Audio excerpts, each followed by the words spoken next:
रो पड़े श्री कृष्ण और बोले, मैं तो सबकी सुनता हूँ, पर मेरी कौन सुनता है।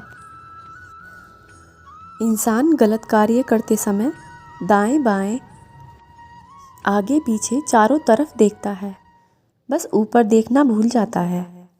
मन अंधा होता है, उसके पास अपना कोई ज्ञान नहीं होता। मन कुछ नहीं जानता और ना ही सही मार्गदर्शन करता है। इसलिए आप अंधे मन की बातों को मानना बंद करें। आप हमेशा अपनी बुद्धि से ही काम लीजिए, मन से नहीं, क्योंकि अंधा मन आपको जरूरी कामों को करने से रोकता है। जब आप बुद्धि के जरिए जरूरी कामों को करना शुरू कर देंगे तो धीरे धीरे आपका मन आपका मित्र बनता चला जाएगा। अच्छे लोगों की भगवान परीक्षा बहुत लेते हैं, परंतु साथ नहीं छोड़ते, और बुरे लोगों को भगवान बहुत कुछ देते हैं पर साथ नहीं देते।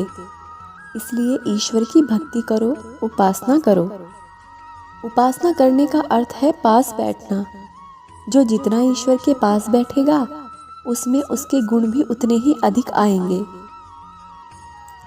गुलाब के पौधों के नीचे की मिट्टी पर जब फूल टूट टूट कर गिरते हैं तो वह मिट्टी भी सुगंधित हो जाती है।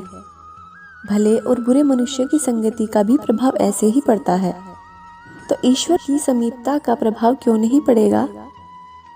कुछ चीजें ईश्वर के समीप जाने से बिना मांगे ही मिल जाती हैं। अग्नि से गर्माहट, पानी से शीतलता, गुलाब से सुगंध, इसी तरह ईश्वर से कुछ भी मांगिए मत, बस ईश्वर से निकटता बढ़ाइए। सब कुछ बिना मांगे मिलने लगेगा। जीव के दो ही सच्चे साथी हैं, एक अपना किया हुआ कर्म और दूसरा परमात्मा। शेष तो सब यहीं मिलते हैं और यहीं पर बिछुड़ जाएंगे। रात जितनी काली होती है, तारे उतने ही चमकीले होते हैं। दुख जितना गहरा होता है, ईश्वर उतने ही करीब होते हैं। ईश्वर जब कृपा करते हैं तो मनुष्य को शरीर देते हैं, और जब बहुत कृपा करते हैं तब अपनी भक्ति देते हैं। जब भी आप ईश्वर का ध्यान करें तो यही प्रार्थना करें कि हे प्रभु, अगर किसी समय में आपकी उंगली पकड़ना मैं भूल जाऊं तो आप मेरी बाह पकड़ना मत भूलना। ईश्वर का निरादर कभी मत करना।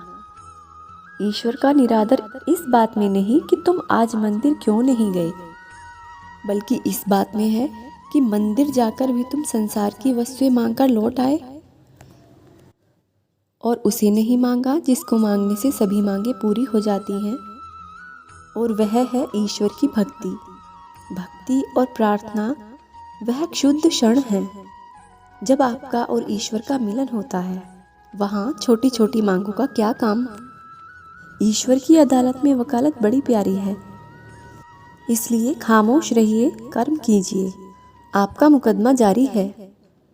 अपने कर्म पर विश्वास रखिए, राशियों पर नहीं। राशि तो राम और रावण की एक ही थी, लेकिन नियति ने उन्हें फल तो उनके कर्म के अनुसार ही दिए।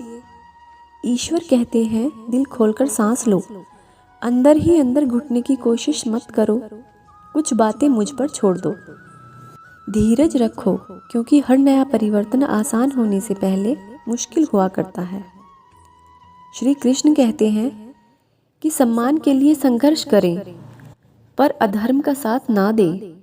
अधिकार के लिए अवश्य लड़ें, किंतु जिस पर अधिकार नहीं है उसका मोह ना करें। कुछ लोग दिखावे के लिए अच्छे बनते हैं, मगर वे लोग ये भूल जाते हैं कि ईश्वर उन्हें बाहर से नहीं भीतर से जानता है। गीता में लिखा है, जिसने साथ दिया उसका साथ दो, परंतु जिसने तुम्हें त्याग दिया उसे तुम भी त्याग दो। क्योंकि जब कोई साथ और हाथ दोनों ही छोड़ देता है, तब कुदरत कोई ना कोई उंगली पकड़ने वाला भेज ही देता है, और उसी का नाम कान्हा है। इंसान के जीवन में एक समय ऐसा जरूर आता है जब सच्चे दिल से ये महसूस होता है कि इस दुनिया में ईश्वर के अलावा कोई और नहीं।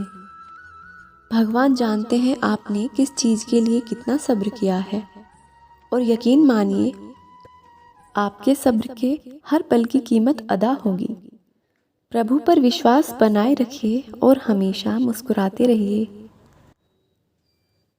वीडियो पसंद आई हो तो दोस्तों प्लीज़ लाइक करें, शेयर और सब्सक्राइब करें।